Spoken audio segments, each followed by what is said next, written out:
He's mixing with flair, every sip's a moment. We're happy to share liquid lunch. Pour it smooth, let it flow. Friends round the table where the good times grow. Raise a glass, let the worries slip away. Liquid lunch, we're living for today. The clock don't matter, we're lost in the vibe. Jazz in the air, feel the soul come alive. From martinis to bourbon, we're riding the wave. Stealing this hour, it's the freedom we crave.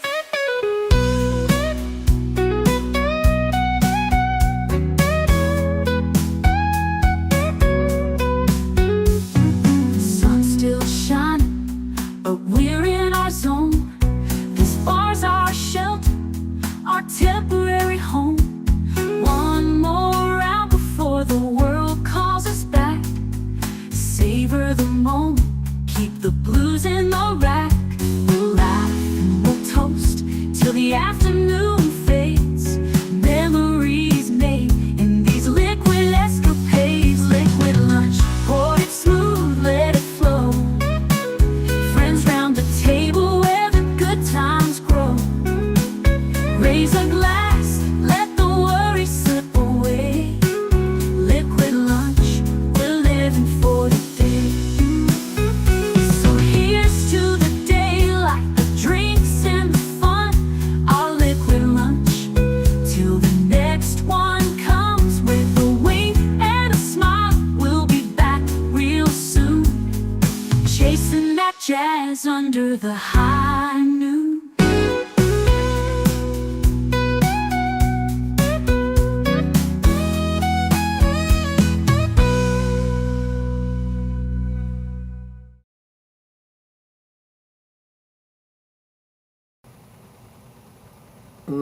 Va salute. Welcome, welcome.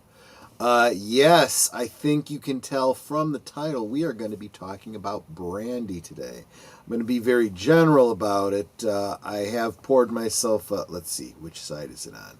I have poured myself a little bit of Cavassier cognac. That's what I have right here. Oh gosh, that smells wonderful. This is Christian Brothers Brandy over here. This one I usually save for the holidays. Don't know why, just tradition. No particular reason. But before I get into all of that, I'm going to be distracted by the nose on this. I'm going to put that down so that I can say hi to all of you, starting with Big Al of Big Al Presents, who says, have a great show, my friends. Hope everyone is enjoying this Friday. Yes. That is the hope, and if you're not, I hope that you will. We are starting our weekend now. Good afternoon, laundry and writing here. Chat as I can. That is absolutely fair. Get the laundry done so that you can enjoy your weekend. Hail Connie Cleary, the bird woman of YouTube. She has a companion channel called Fluff Chick Productions. I hope you are subscribed to both of those. Let's see. Love seeing you guys saying hi to each other. Love it. A lot of stuff going on in the YouTube community among creators. If you guys follow Professor of Rock, he's been dealing with a lot of the copyright stuff that we've talked about here, and many other channels have been. And he went through a really rough week. And today's video that he posted was specifically about the community. The people that support the channels and so forth. And I was listening to it, and I'm like, that sounds familiar. That sounds familiar. I understand that. Hopla! Here I are. Welcome, Mark Melnikoff. I hope you had a wonderful birthday yesterday. We will continue the celebration into today. Jonathan Conroy says, hail all, smash the like button and enjoy the show. Yes, that is always the goal of our liquid lunch. Hey, the Tron Ares trailer looks good. Yes. If you didn't know this, Real Wade Nation Gaming Clips is a big Tron fan, as am I, but he is a very, very focused on Tron. I've done a couple of rewatches over on his channel. You can go check out specifically on Rumble, because you can't do anything fun here on YouTube, I guess. Definitely check that out. And Tuesday, Real Wade Nation Gaming Clips is going to be celebrating a birthday too. Looking forward to that. Geek Flag with Nate Knows. Welcome, my brother from another mother. He says, like, share, subscribe, comment, and become a member. Let's show the YouTube algorithms what for. Absolutely. Those comments have become so much more important. And it's the engagement. It's the engagement that I've been going after all this time because, as I've said, it's about community, right? It's what Liquid Lunch is. That's what Last Call is. A group of friends coming together in a virtual pub, having drinks together, decompressing from their days, their weeks, their stresses, getting a little bit of moral support from each other. That's really what I always intended all of this to be. And only now does it seem like YouTube is starting to realize the importance of that. So let's just keep doing what we're doing is what we're really getting at. That's what we're really getting at here.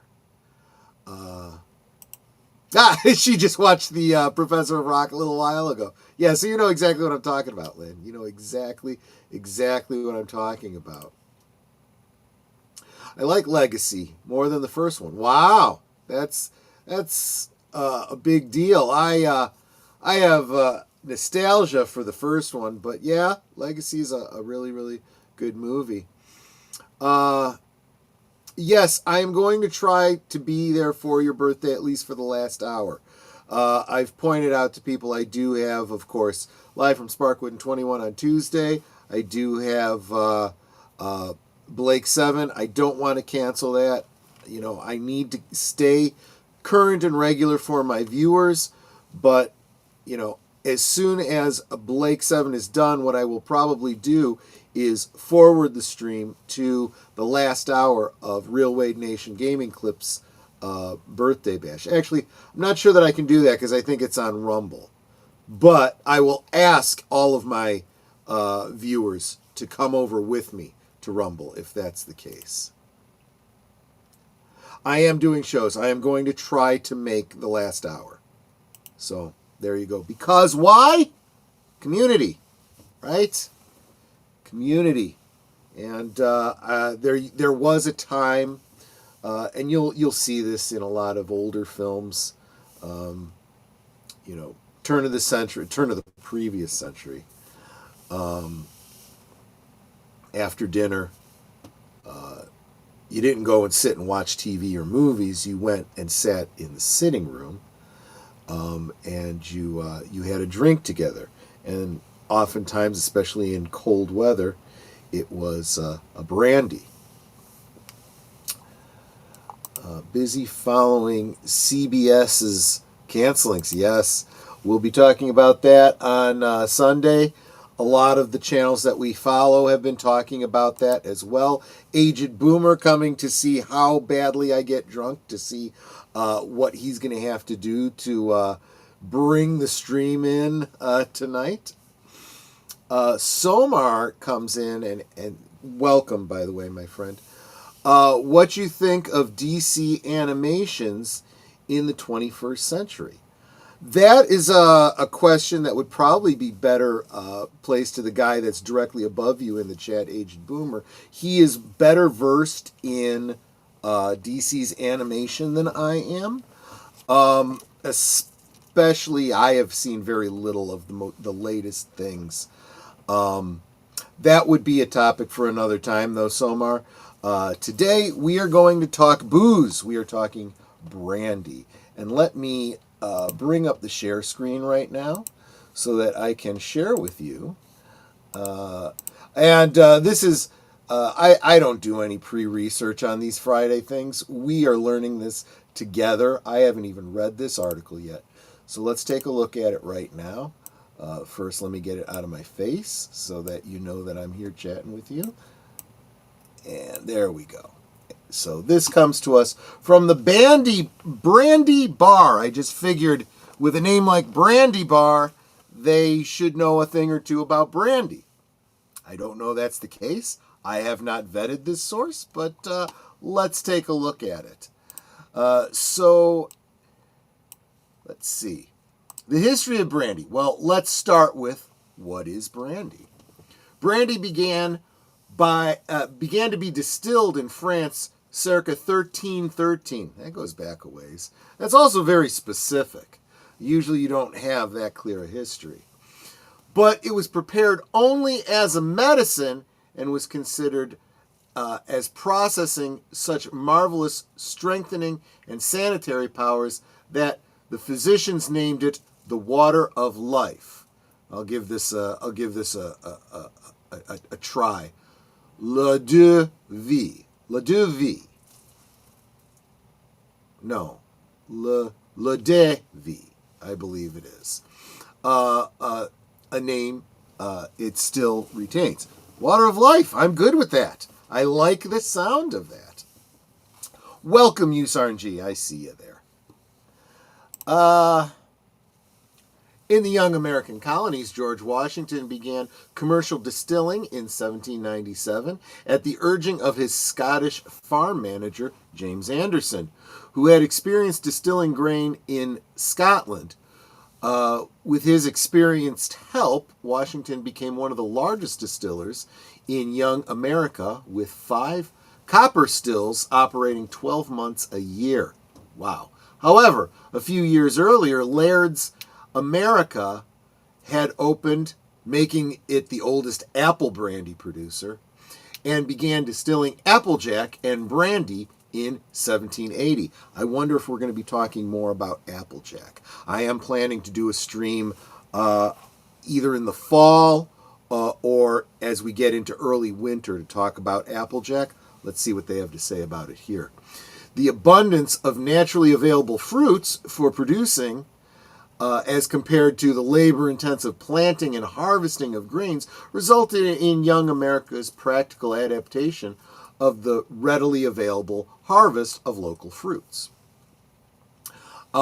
Yes, and when I get to that Applejack discussion a few months from now, of course we'll be talking about Johnny Appleseed. You probably learned about Johnny Appleseed going and planting apple trees all over the country, right?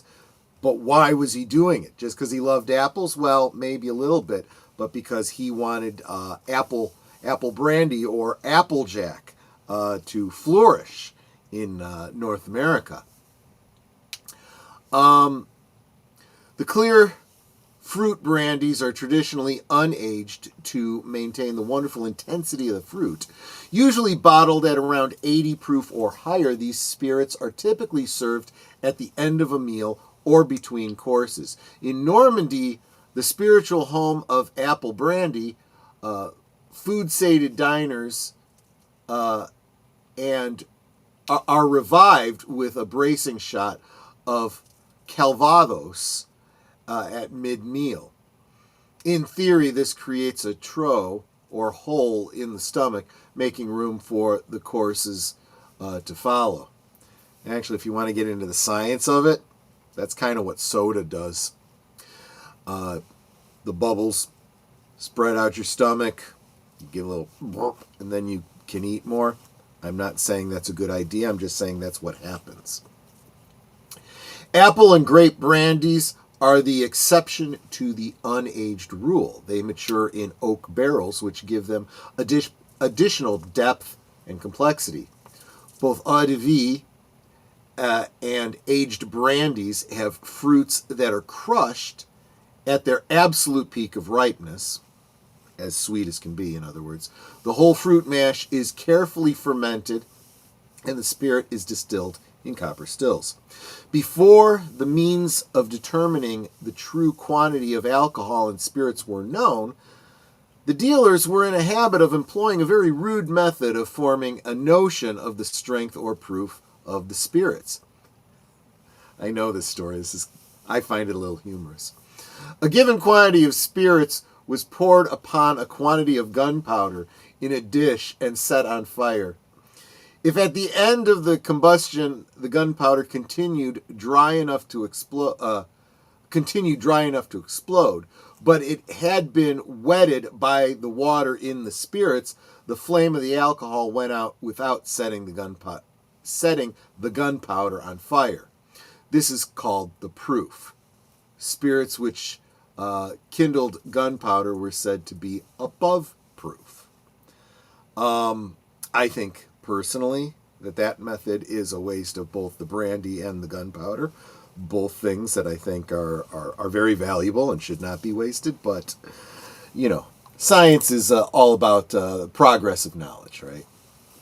Later, Clark and his hydrometer, here we go, which was invented circa 1730, fixed the strength of proof spirits on the stem at the specific gravity of 0.920 at the temperature of 68 degrees. This is the strength at which proof spirits is fixed in Great Britain by the Act of Parliament, and at this strength. It is no more than a mixture of 49 pounds of pure alcohol and 51 pounds of water. Brandy, rum, gin, and whiskey contain nearly similar proportions. That's why I like all of them. Brandy has a traditional age grading system, although its use is unregulated outside of cognac and Armagnac. These indicators can usually be found on the label near the brand name. And then it goes into explaining the differences: VS, VSOP, Reserve, XO, Napoleon, Orgeage, and so forth. I'm not too concerned with very specific gradings. I'm much more alcohol content, smell and taste kind of person. Smell specifically in something that has such a bold aroma, and really the smell is a huge part of the experience. People talk about the nose of wines, and I'm like, unless you're drinking it from some big glass that holds that aroma in, which is exactly what brandy glasses are for, then I don't even understand what you're smelling when you're running your nose over your wine. Maybe that's just me. Maybe I'm just not that sophisticated. So then it talks about the different brandies from around the world, such as Brandy de Jerez, Spanish brandy made in the Jerez region of Andalusia, with ages that follow. So goes 1 year, 3 year, and 10 year. Calvados hails from France. I'm not entirely, I just pronounced that Spanish, but it hails from France. So I'm not sure about the pronunciation on that. It's an apple brandy and must come from the Normandy region. Right, because you can't name it something that doesn't have something to do with... I am so glad that Wilkie's Movies and Music just stopped. Just stopped in. Wilkie's Music and Music is where I'm going to send you in a little over a half hour for his afternoon movie show. So please stay with me to the very, very end, and then go over there and say hi to Wilkie's Movies and Music. Let's see. Grappa is an Italian Pomace brandy made from the Pomace left over after winemaking. I have heard of it, and I have never actually tried grappa. I absolutely must. Netter, when you listen to this, maybe put some grappa on my Christmas list. Palinka is a Hungarian fruit brandy which dates back to the 14th century. Palinka, meanwhile, comes from the Czech Republic and Slovakia. Pisco is a Peruvian brandy, although Chile makes it to under different classifications, and the two nations battle over the term, as opposed to cognac with mandatory oak barrel aging. Peruvian pisco cannot be aged in wood. Pisco is not a liqueur.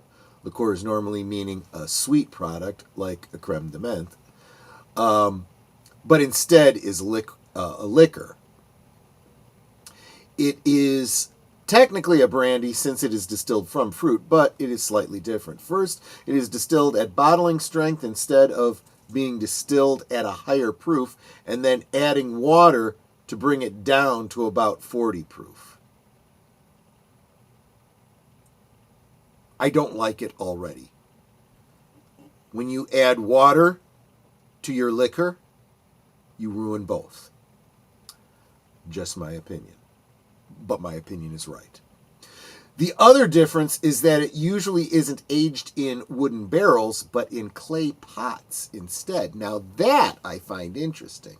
The idea of aging in clay pots. I've obviously never had any kind of alcohol that was aged in a clay pot. I would be interested in what that flavor is like. Let's see. Rakia is a Balkan fruit brandy, but it's not to be confused with raki, a Turkish anise-flavored spirit distilled from grape pomance a la orzo. Schnapps is a broad classification of fruit brandies from Germany. Yes, I love the taste of schnapps. Not a lot of alcohol, as I recently found out when I tried to freeze some peach schnapps. It froze solid. Not enough alcohol in it. Armagnac is an aged French brandy hailing from the region south of Cognac. These subregions exist within, 3 subregions exist within Armagnac. I can pronounce Spanish and Italian. I can't pronounce French. Armagnac. And as opposed to Cognac's double alembic still distillation, brandy production in the area is typically involves a single distillation using column stills. Armagnac spirit classification system is similar to Cognac's. Here, though, VSOP indicates a minimum age of 5 years rather than 4. XO stays put at 6 years, and Ors d'Age indicates a minimum of 10 years. And Slignac, a young cognac, aged for only 2 years, but gives a fresh, crisp touch of taste to a traditionally aged cognac. Those trees, good old Johnny Appleseed, we were planting weren't to keep the doctor away, jokes Chad Robinson, an all-around brandy enthusiast and brand ambassador for Catoctin Creek, Virginia distillery, which produces a range of brandies. He was making cider for Applejack. See? I told you. I figured someone would get around to that. So that is cognac. And I will get back to your comments just as soon as we see what we've got coming up for the rest of the week. I have yet to do a promotion for Last Call, but we'll talk about that before we head over to Wilkie's Movies and Music. For now, be right back. I'm going to enjoy a little bit of this. You are watching Liquid Lunch, streaming every weekday at noon Central, 1 p.m. Eastern. Let's sip together.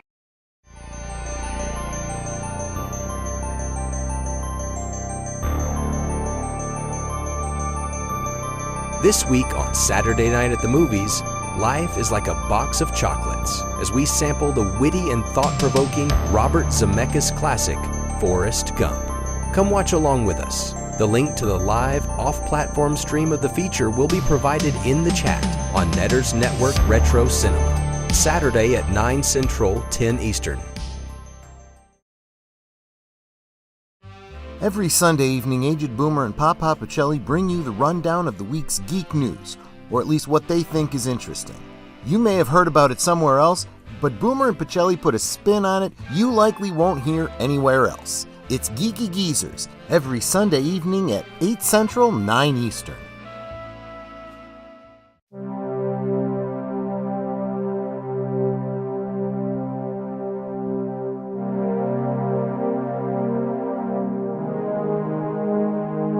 This week on Live from Sparkwood and 21, an actress begins to adopt the persona of her character in a film as her world becomes nightmarish and surreal.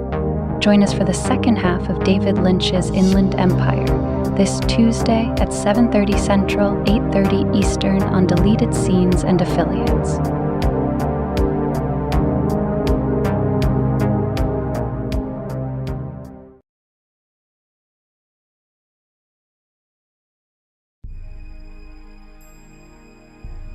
The United Planets of Teal and the Vandor Confederacy are at war. Now their two champions must do battle before the panel of arbiters to decide the outcome while the universe looks on. Simple enough. Except Tarrant's brother is the first champion of Teal and Servalan is the neutral arbiter. It's Death Watch. This Tuesday on Last Call presents Blake 7 at 10 p.m. Central, 11 Eastern. It's Thursday night, and Netters Network talks to the streamers who have everybody talking. It's Thursday Things, Thursdays at 9 Central, 10 Eastern on Netters Network. We now return to our liquid lunch. And Big Al, behind the scenes, was helping me out with my French pronunciation. It's Armagnac, so thank you very much, Big Al. And Aged Boomer comes in to say, I am eating ghost pepper wings for lunch. Are they spicy and do you enjoy them? They actually sound very good. Oh, they are spicy. Question is, do you like them that spicy? That is a very, very good thing. I always assumed that was why. The assumption was supposed to be that the wings were supposed to be hot, and that's why they served them with some celery and blue cheese dressing, because, obviously you use the celery to scoop up the blue cheese, and that kind of coats your mouth a little bit, kind of helps out with the burning and whatnot. It's also because blue cheese dressing is kind of yummy. I kind of like it. But that sounds like a really good lunch. This literally is my lunch today. So there you go. And I will be. So I did have some of the Cavassier here, and that's what I've been enjoying. Depends on how I feel tonight as we go into last call. I may stick with the cognac, or I may switch to the Christian Brothers. Like I said, I tend to associate that with the holidays, not for any, commercial reason other than, it's just, that's when my grandfather used to drink it. And, it just, it's like eggs for breakfast, right? There's nothing that says you have to eat eggs for breakfast and that you can't have them any other time of day, but you get used to it, and it becomes a little bit of a cultural thing, right? I ranch to me is what you use when you run out of blue cheese. That's the thing. And I am probably going to start looking into making my own blue cheese dressing, because I am more and more trying to get away from processed foods. And I am finding, almost without exception, that when you make something from scratch, it is so much better. It is so much better. I am, obviously, the Italian American, I am obviously making my own ragu. I am not, buying the jars of stuff anymore. And dressings to the extent that I can. I did the same thing with, there was a ponzu sauce that I was getting at a Chinese restaurant Asian restaurant. I don't know. It may have been Cantonese. It may have been, I don't know. But they had these really wonderful pot stickers, and they'd give you this ponzu sauce with it that they made in-house. And I loved it. And I'd ask for more and more and more. And I'm like, you should just jar this stuff, and they weren't doing that. And so I began trying to figure out how to make my own. From various recipes I found online. Finally found the exact right recipe that I liked. And so now I make it whenever I want. The place is out of business now. Can't even get it from them anymore. So it's a good thing I know how to make it myself. Creamy garlic. Yes. Yes, it is. It's like, it was big when I was a kid back in the 70s. My mother always got creamy garlic. And now it's like, since ranch was introduced, ranch kind of took over where creamy garlic used to be. So if I can find a good brand of creamy garlic, I'll stick with that. But I might have to figure out how to make my own of that as well. You need to grow your own tomatoes and make sauces yourself. And can them like I do. Absolutely. I do think there needs to be a much greater movement towards making stuff yourself.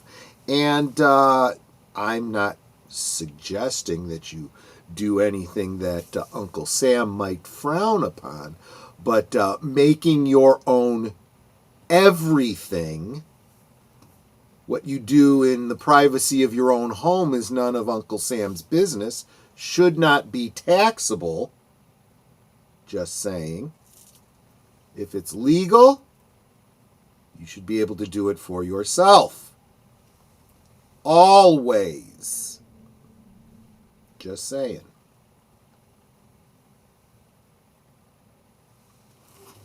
I get a kick out of people who, ooh, I love moonshine. And then they go and they buy it at the liquor store.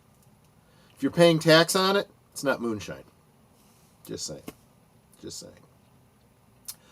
And again, that's another example of what the government tells you and what is actually the truth. What the government tells you is we regulate alcohol to protect you. Moonshine is illegal to protect you. We want to make sure you are not getting the wrong kind of alcohol, which will make you go blind and eventually die. We want to make sure that it's pure grain alcohol, which is safe. No, it's not. That's not why they're doing it. They don't care about that. They want to tax you. That's the only reason. Right? It's like gun control. We want to protect you from those dangerous, dangerous firearms. That's why the whole alcohol, tobacco, and firearms department exists, to make sure that you're safe from alcohol, tobacco, and firearms. But none of those things are illegal. They are not legal to regulate unless you tax them. Alcohol, tobacco, and firearms is taxation. That's all it is. Just let's be clear about that. It's not about keeping you safe. It's about the government making money. Illegal so they can license you and collect revenue. Yeah, that's essentially what I'm saying. Yeah.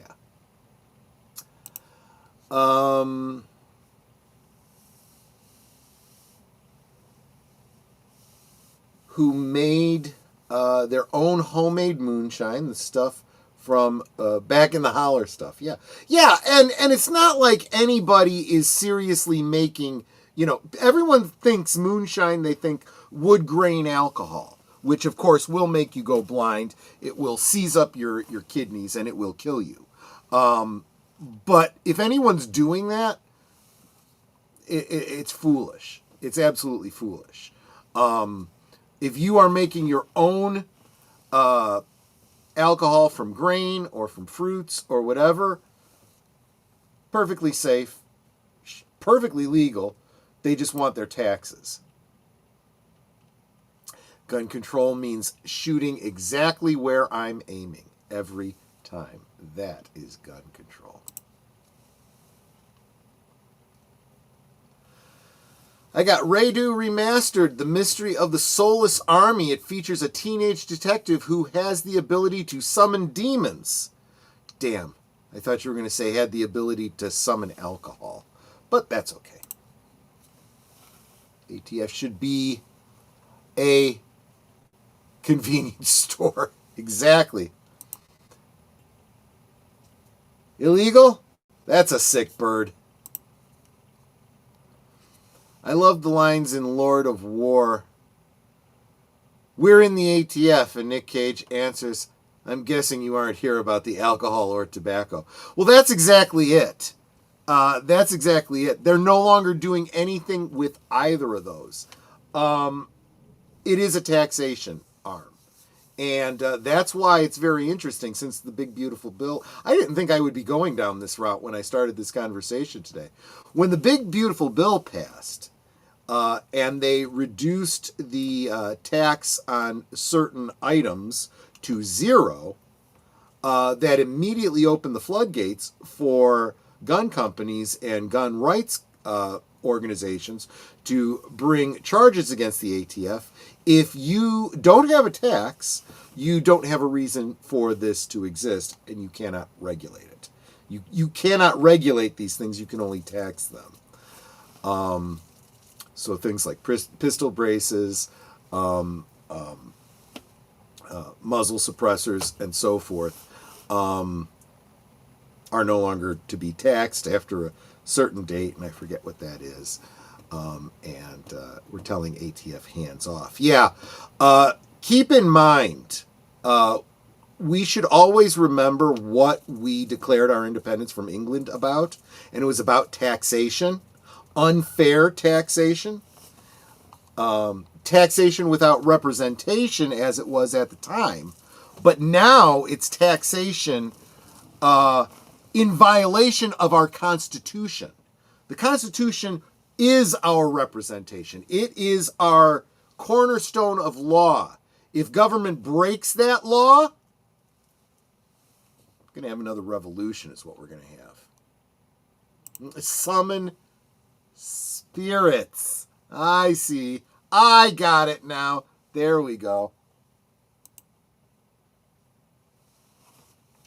Speaking of how my Spanish pronunciation is okay and I can't speak French to save my life, here comes Fletcher Williams. I suck at gaming channels. Lurking and working and smashing likes and leaving comments. Thank you, my friend. You are muy bueno. Muy bueno. You are the best.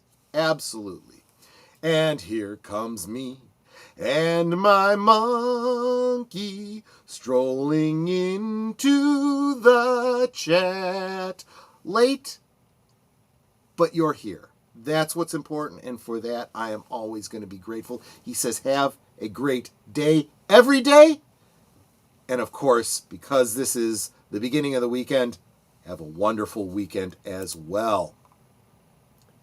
Absolutely. Thank you so much for being here. And speaking of, well, I guess we weren't speaking of singing. I was just singing. But on the topic of singing, tonight is a very, very special last call. It will be my first attempt at a karaoke stream. Open to all of you. I will probably give a little bit of preferential treatment to people that, drop the, I'm going to call them super chats, but really it's going to be Rumble rants because we're going to move it over to Rumble. But if you drop a Rumble rant or you are a channel member, I might give you a little special treatment, get you up to the mic a little bit sooner.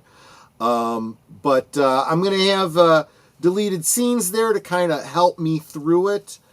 He knows the technical aspects of running a karaoke stream, so we'll see how it goes. Just bear with me. It is my first time. If it works out well, I'll do them again going forward. If it doesn't work out well, c'est la vie. I guess it's like Ghostbusters if Ghostbusters took place in 1930s Japan. I was watching somebody tell me in the chat, he's the YouTuber that does the pitch meetings. He's got a channel and he does all kinds of very funny short form videos. And he did one looking at like ghost hunting videos. Ones that are like, you look at it and you go, oh, I know exactly what this is. This is not a ghost, but we'll pretend it's a ghost, right? And he was laughing at one where someone had taken a picture of a crypt through a wrought iron fence and was talking about the legend of this particular ghost that's supposed to frequent this crypt or whatever. And here's the ghost right there on the left-hand side, right in front of the tree. And he focuses in on that section. He goes, that's not a ghost. That's a black garbage bag. Although, maybe that's what ghosts look like. Maybe they're black garbage bags. And then he's saying, you know, I was walking down the street and someone had put out a whole bunch of ghosts right out in front of the street. And then the Ghostbusters came along with their big dump truck to throw them all into the... And I was laughing so hard. The Ghostbusters came along and it was a picture of a garbage man. I just thought that. Ryan George, yes, that's his name. Ryan George. I think that guy is just so funny. And he's one of those good channels where anyone can watch him and enjoy him and project onto him their personal worldview because he keeps his opinions like close to the vest. Doesn't really get into politics or anything. But again, I know this is probably projecting, but I look at him and I think he's actually secretly based, right? Because in his pitch meetings, when he tears apart some of these movies, the things that he says about them are all the things that we, in fandom say about these things. And of course, we're, regardless of where we actually fall in our political opinions, we're all, right-wing MAGA, evil, Yahtzee haters, Okay, I don't like a movie because the writer doesn't know what the hell he's doing and doesn't know the source material. That somehow makes me MAGA. Whatever,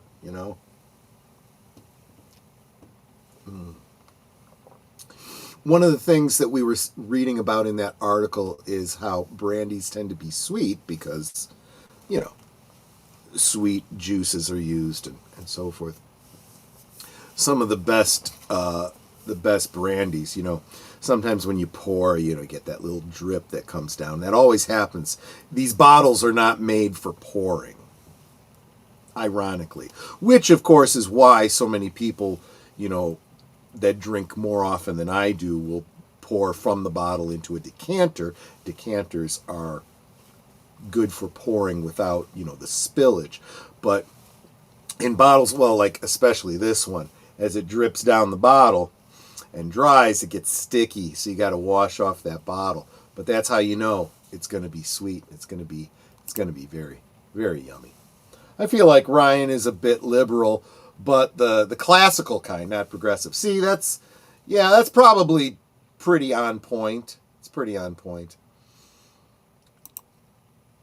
Saying hi to everybody. Curtis, welcome. So good to see you. I was watching his new roundup earlier, too. He kind of fell off my algorithm, so I got to start watching a few more of his videos to get it to populate more often for me. The YouTube algorithm is a mixed bag. If you start watching, and I know some people think this is, creepy surveillance-y type thing. I think it's helpful because if I watch something, I get more of it suggested to me. That makes intuitive sense. My problem is that, let's say I watch a Gray Still Plays video or a Call Me Kevin video. because it comes up in my feed because it just went live an hour ago or something. Okay, let me check this out. And I watch it. Well, actually, that's not true. What I do is I put it to my watch list so Netter and I can watch it together. But put that aside for now. Now, when I go back to my main page in YouTube, I'll have a whole bunch of Call Me Kevin, a whole bunch of Gray Still Plays, or at least one other. And I'll look and I go, oh, did he put out another video? No, this is from 2 years ago. Then I look at it and I'm like, I saw this already. And so I generally say, don't, not interested, reason for not interested, already seen this video. And it's like, you know what I just watched? You know what I have and have not seen. Why are you suggesting something from 2 years ago that I've already seen? There are some elements of this algorithm they need to kind of touch up a bit. After that Babylon piece yesterday, my view changed on right and left, even though satire, a lot of truth there. What Mark is referring to is a Babylon Bee sketch where a progressive liberal woman goes back in time to murder Mustache Man. And when he asks, why is everyone always trying to kill me? You're the most evil person in the world. You are, you did this and you did this and you did this. And he points out, what do you believe? I believe that too. What do you believe? I believe that too. I believe in, did you know that that word is just branding? It actually stands for National, National Socialist, organization or whatever. It's the German National Socialist Party. That's what it was. And so I believe in socialism too. I believe in nationalized healthcare. I believe in this. I believe in that. She's wearing a Planned Parenthood shirt, and he goes, you believe in that organization started by Margaret Sanger? Yes. Oh, I love her. She's wonderful. Wait. She's a progressive woman who believes in reproductive rights. He goes, yes, through eugenics and eliminating the wrong people. I agree with that 100%. And as he's talking, the gears are turning. She's like, yeah. It was a leftist movement, a leftist progressive movement. Everyone that keeps trying to say that the fascists are all right-wing national, just because it's national does not make it right-wing. The two are not synonymous. They can be both. They are not mutually exclusive, but they are not necessarily the same thing. You could be nationalistic and be on the left as well. See, these things are a little bit more nuanced than the average Gen Z, TikToker understands. Yes, he does have 3 channels. Pitch Meeting, Ryan George, and Ryan George Extra Plus. That's a new one that I did not know about. I will have to check that one out.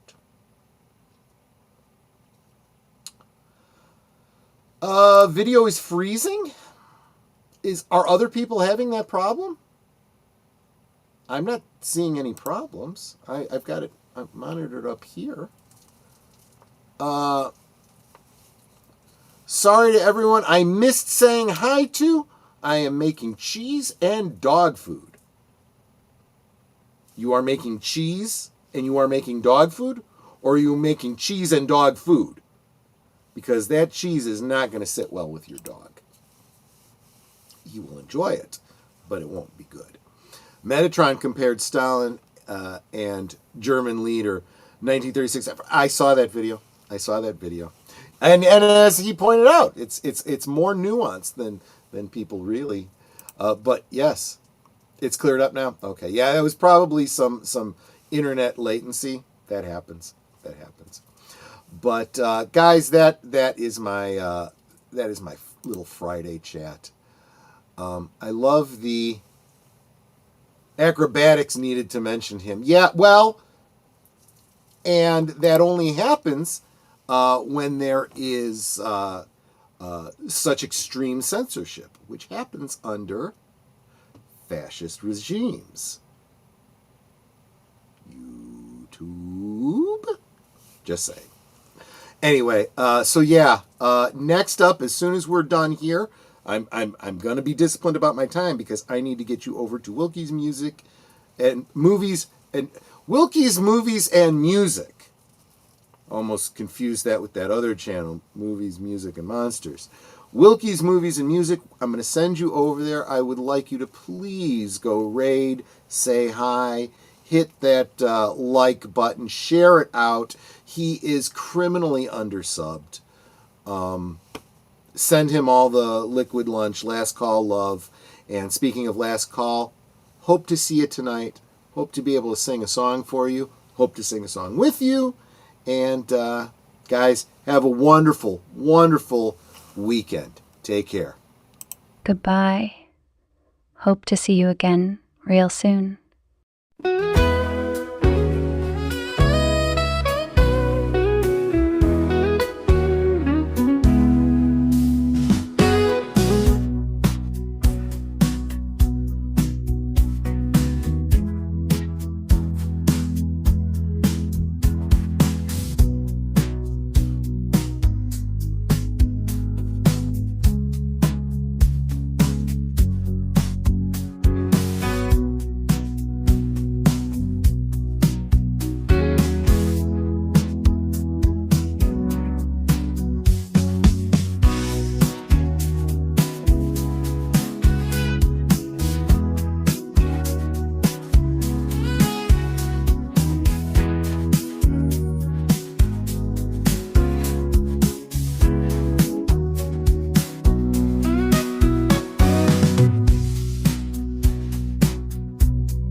So here's to the daylight, the drinks and the fun, our liquid lunch, till the next one comes.